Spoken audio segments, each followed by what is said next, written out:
Hey everyone, Eric Watson here, freelance writer, player of games, writer of words, recorder of videos, and a tabletop role-playing aficionado. Welcome to another DM's Guild review. My written and video review series take a look at the adventures and supplemental material at the Dungeon Masters Guild website. This video will be reviewing the Ravenloft supplement, Van Richten's Guide to Korvidas, designed by David McDonough for Dungeons & Dragons 5th edition. Review copy has been provided for the purposes of this review. If you enjoy my content, consider using my affiliate links for your online shopping and supporting me via patreon.com/Rogue Watson. So earlier this year, I reviewed Van Richten's Guide to Ravenloft, which added 17 domains of dread. This is very much, so I come from a lot of video game terminology, DLC, downloadable content, which is kind of mini bite-sized expansion packs for video games. This is very much like a DLC for Van Richten's Guide to Ravenloft. This adds only a single domain of dread called Korvidas. All three of those actually are I'm very much a fan of K words, or the K sounds, so all of those are very cool.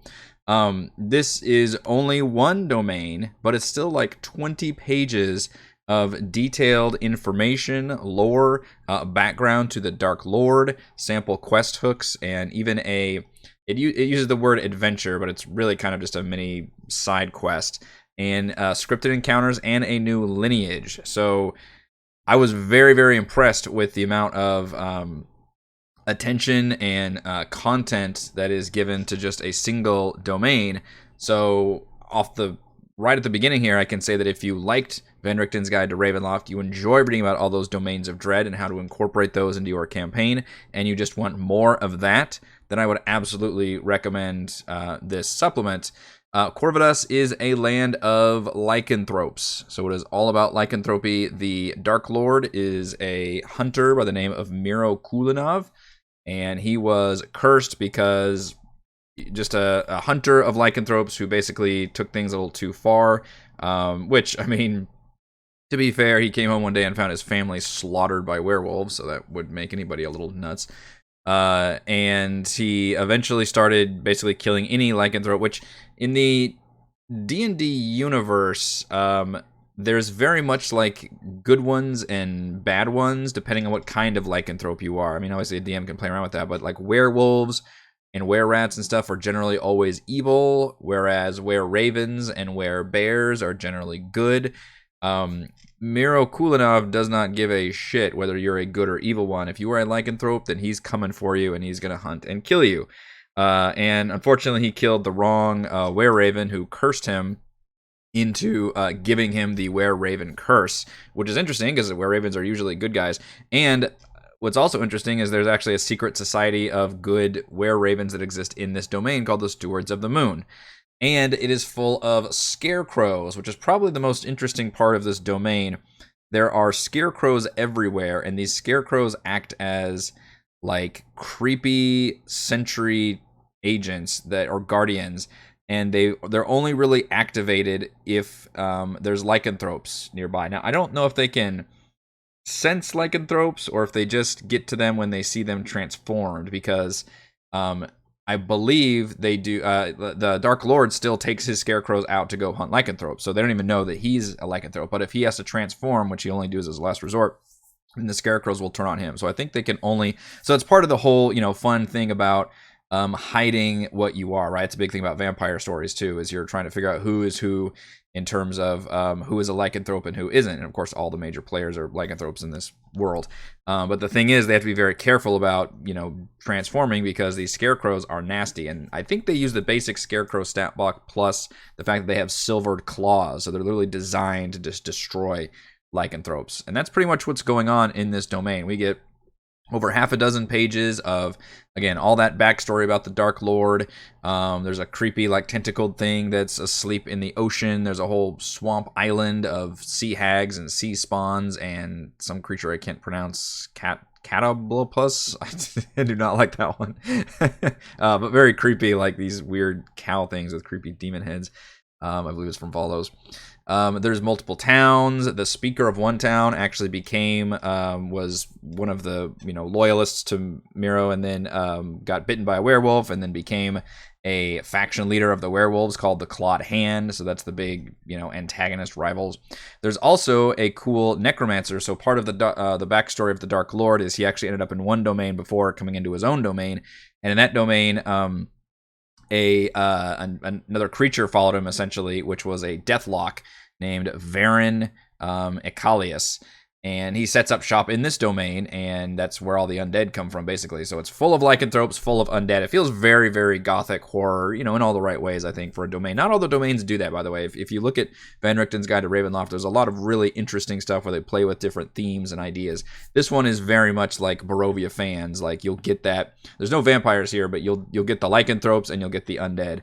And there's this Deathlock who's set up shop in this temple that's kind of near the negative plane, and he can summon a bunch of undead. But the interesting thing is, if the players were to go visit this character, he's not hostile to them. I mean, the undead are, but because he's interested in destroying the current Dark Lord, and maybe he can take over, which is cool. And he's got this substance called, I believe it's Night Blight, that is particularly potent against lycanthropes. So there's an interesting little plot here. And all these quest ideas are included in the story hook portion of this supplement, which is about half a dozen just really nice ideas for quest ideas, right? Just story hooks, quest hooks, whatever you want to call them, story seeds.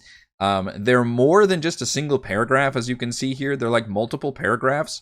So they're more than a typical story hook that I see, and yet they're not full-blown adventures, which I think is a pretty good compromise between, hey, here's, a character who needs a thing done, or a faction who needs a thing done.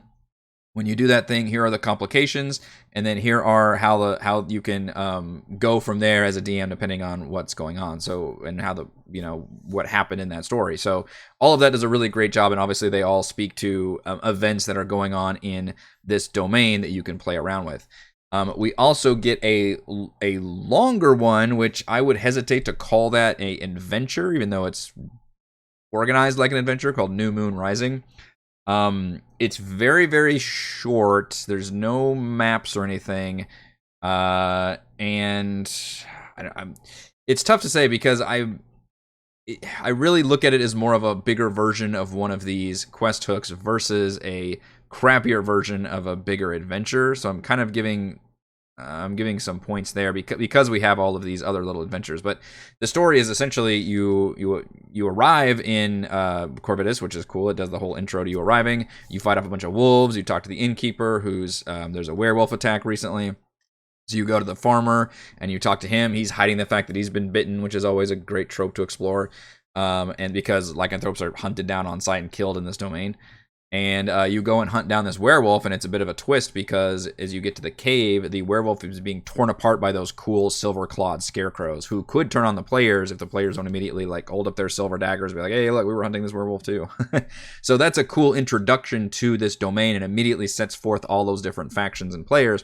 And then when you return to the farmer to turn your quest in, he is being attended to by a priest who's basically saying, hey, this guy's been bitten by a werewolf. We need to take him to a city to try and get him cured if we can, even though it's basically illegal for us to be helping him. So that puts a lot of cool risk and information on the players. It is a great jumping on point, which I think is why I'm praising it, even though it's very disappointingly short. But again, this isn't designed to be an adventure, right? It's just a supplement that adds information about this domain. So I consider all of that a bonus. So honestly, I think it's a good thumbs up. I would have really liked to have maybe just like one battle map with the cave. I think would have really sold me on this with the scarecrows and stuff. Would have helped a lot, but instead, it's pretty short. So, and we get a lot of the other cool adventures that, there's one like going to that island, was it called Island of Solitude or something, where it's a bunch of swamps and you're fighting off chewels in a creepy lighthouse, and there's sea spawn coming out of the water and a sea hag, and turns out one of the speakers is really a deep scion. Like all these really cool ideas and concepts that are in different areas, which we do get the nice region map that's annotated. It's not as lovely looking as obviously those maps in Van Richten's Guide to Ravenloft, but it gets the job done. It tells you where the notable locations are, like that were-raven that the Dark Lord killed that cursed him. That thing is a ghost now who kind of poisoned the land around him in the forest, and now it's a bunch of twig blights and needle blights and stuff around there. It's just all these domains do a fun job of giving you all the notable, interesting locations and backstory, and the entire region really tells a story, which is why I really like these domains. And I think Korvidas does that very, very well, which is kind of what I was looking for. Like, looking at this map, looking at all the different areas you can go to, does it all tie into this story of the Dark Lord and of this domain? And yes, I think it absolutely does. So very cool there. We also get scripted encounters. I say scripted. Technically, they're random encounters, but they're not just, hey, it's 1d3 werebores, it's whatever. We do get paragraphs for each one, which this is the style that I like to see. Granted, some of them are just a bunch of direwolves attack you, but others are, world building stuff. You find a dead body. It could be a werewolf, or it could be a corpse that was just a citizen killed by a werewolf, or it could be a werewolf that was killed by a group of scarecrows, because you can tease both those things going on. There's a bunch of undead that you can encounter, sea spawn near the ocean. There's just hunters out trying to hunt down lycanthropes. There's, of course, a ton of different lycanthropes. Basically, if you're into lycanthropes, this is the domain that you want to explore. And then finally, we get stat blocks. Of course, your Dark Lord stat block in Milo Kulnav's, the secret were-raven hunter of lycanthropes. The ghost of the were-raven, which I believe is... or no, he's not in here. It's... Who's who? Oh yeah, Yannick is the leader of the werewolves, the clawed hand, and then Varen is the Deathlock, who could be a rival Dark Lord, which I think would be a really cool addition.